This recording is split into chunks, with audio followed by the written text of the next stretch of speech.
Good morning, beautiful people. It's Thursday, March 27th, and you're listening to Blue Mountain Morning, where we turn the chaos of the world into something actually manageable.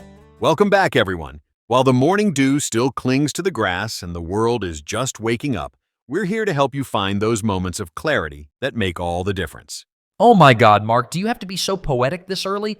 I haven't even finished my coffee yet, but I love it. This is why people tune in, folks. His zen and my whatever this energy is. That's why we work, Alex. Like the balance of the sunrise against the night sky, we complement each other. There he goes again with the metaphors. I'm just happy to be here with all of you beautiful humans starting your day with us. All right, let's dive into today's horizon, where we break down what you need to know today. And oh boy, the headlines are really something this morning, aren't they, Mark? They certainly are, Alex. President Trump announced yesterday that he'll impose a 25% tariff on imported cars and car parts starting next week. He's using his national security powers to take this action. Wait, 25%? That's a lot. Like, are we just tariffing everything now? Is that the plan? I'm genuinely asking. Well, it's a significant move that's likely to affect relationships with our trading partners, especially in Europe and Asia. The president has long argued that protecting domestic auto manufacturing is vital to national security. My cousin works at a dealership in Michigan, and he's probably having a meltdown right now. This is going to make cars more expensive, right? Like, cars are already expensive enough. That's the concern many economists have, yes. But the bigger story developing in Washington right now involves a rather extraordinary security breach within the Trump administration. We've covered this story before, but it's just too big and too dynamic to not talk about it again. Oh my God, are you talking about the Signal chat thing? Because that is wild. Like, how do you accidentally add a journalist to your super secret military chat? How? It's unprecedented, really. Jeffrey Goldberg, the editor of The Atlantic, somehow ended up in a group chat where some of the most senior U.S. officials were sharing sensitive information about military operations. And now Trump is calling him a loser and a sleazebag, and the national security advisor called him scum after they messed up. That's just despicable. The most concerning revelation came yesterday when The Atlantic published screenshots showing Defense Secretary Pete Hegseth texting about plans to kill a Houthi militant leader in Yemen, 2 hours before a military operation that was supposed to be secret. On a commercial app, on their personal phones. Like, I'm not a military expert, but even I know that's a big no-no, right? Absolutely. These kinds of sensitive military plans are typically discussed only in secure environments.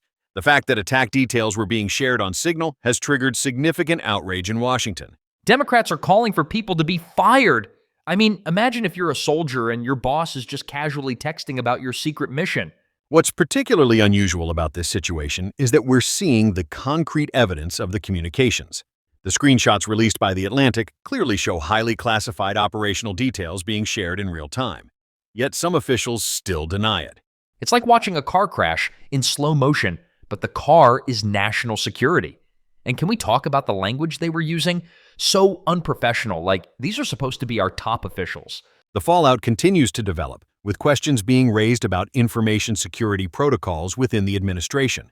This kind of breach would be serious in any context, but particularly when it involves active military operations.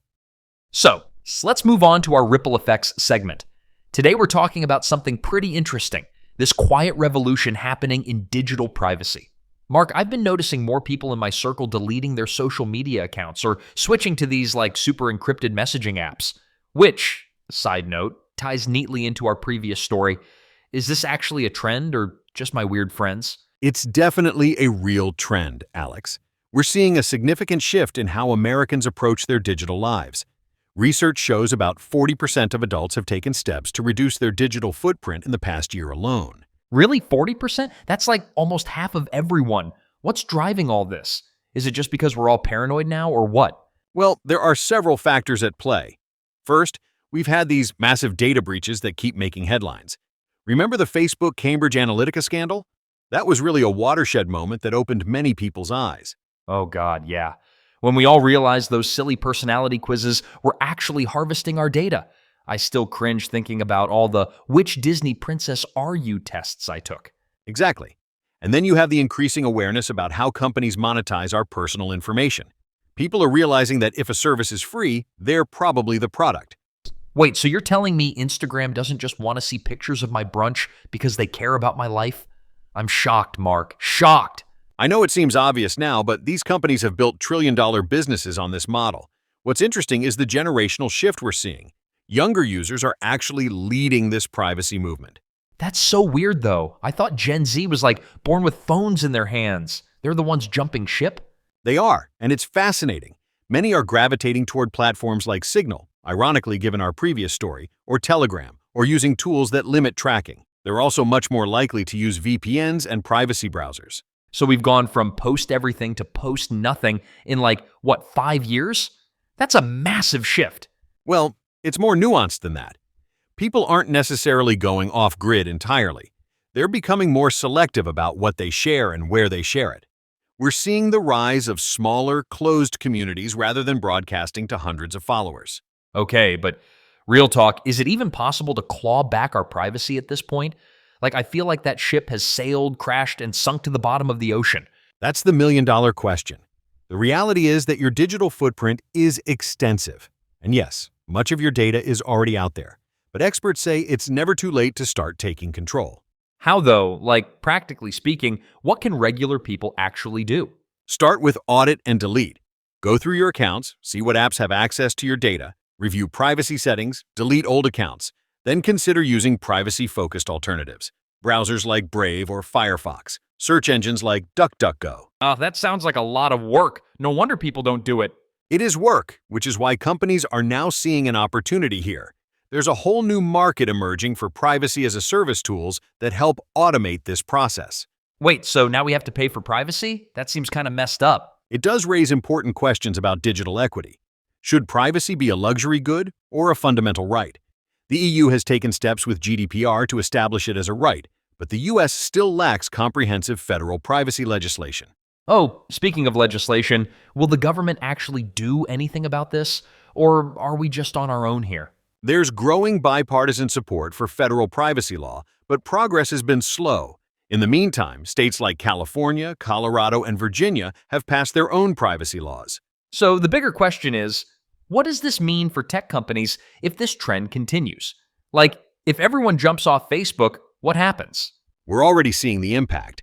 Meta's stock took a hit last quarter partly due to user growth concerns. These companies are having to adapt their business models. Apple, for instance, has positioned privacy as a premium feature of their ecosystem.